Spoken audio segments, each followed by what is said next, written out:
जय माता दी। आप सभी पर माँ भगवती की कृपा सदैव बनी रहे। भारतीय संस्कृति में विशिष्ट स्थान रखता है नवरात्रि का यह त्यौहार और दुर्गा पूजा को स्त्री शक्ति का प्रतीक कहा जाता है। क्या आप सब जानते हैं कि दुर्गा पूजा को स्त्री शक्ति का प्रतीक क्यों माना जाता है? स्त्री शक्ति देवी दुर्गा को आदि शक्ति कहा जाता है, लेकिन हमारे समाज में यहाँ तक कि हम लोग जब क्वेश्चन पेपर हल करते हैं तो स्त्री के लिए एक पर्यायवाची प्रयोग होता है, अबला। तो एक तरफ तो स्त्री को आदिशक्ति माँ दुर्गा का रूप भी माना जाता है और एक तरफ उन्हें अबला भी कहा जाता है। शक्ति और अबला दोनों विरोध गुण हैं। फिर क्यों उन्हें शक्ति कहा जाता है? वास्तव में शक्ति क्या होता है? वास्तव में शक्ति 3 प्रकार की होती है: संहारक शक्ति, पालन की शक्ति और सृष्टि की शक्ति। स्त्री जन्म देती है, इसलिए उन्हें जननी कहा जाता है और सृष्टि की शक्ति के रूप में स्त्री को शक्ति माना जाता है। दूसरा, पालन की शक्ति।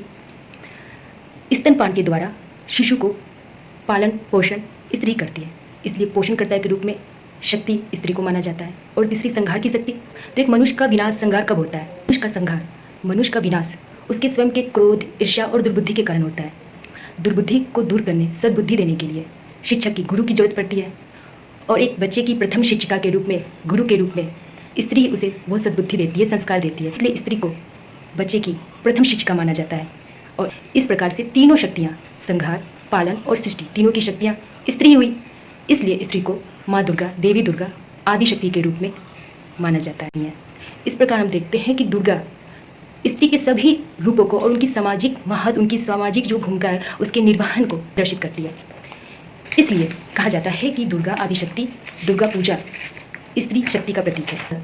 अंततः यही कहा जा सकता है कि दूरता से रूहता तक ले जाने वाली, जो अपनी करुणा, ममता, मानवीय चेतना के भावपूर्ण प्रेरणा द्वारा मनुष्य के जीवन के सभी कलेशों, दुर्बुद्धि, अन्याय, बाधाओं को हरती है, दूर करती है, जो जन्मदात्री ही नहीं जीवनदात्री भी है, वो होती है दुर्गा। इसलिए नारी को दुर्गा कहा जाता है। आशा करती हूँ कि हमारे भारतीय धर्म के स्त्री की इस पहचान को, इस गरिमा को हम सब बनाए रखें। जय माता दी।